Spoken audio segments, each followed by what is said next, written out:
Bismillahirrahmanirrahim.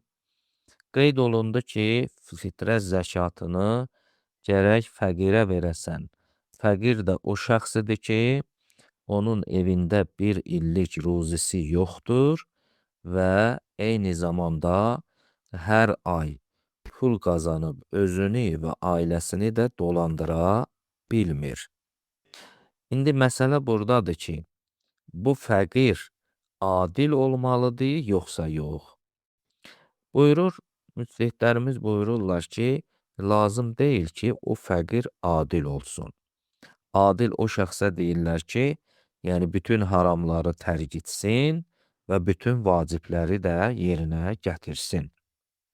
Amma ehtiyat vacib budur ki, o fəqir şərab içən olmasın, namaz qılmayan olmasın və aşikarda günah eləyən olmasın.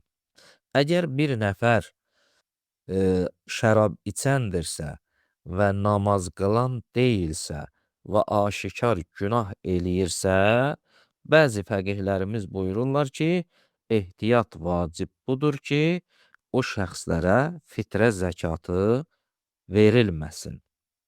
İkinci məsələ budur ki, əgər bilirsənsə, bu şəxs, bu fəqir, mən ona verdiyim fitrə zəkatını aparacaq, günahda xərcləyəcək, onda gərək ona fitrə verməyəsən.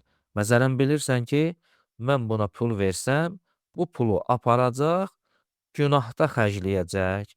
Belə olan təqdirdə gərək bu insana fitrə zəkatını verməyəsən. Elhamdülillah.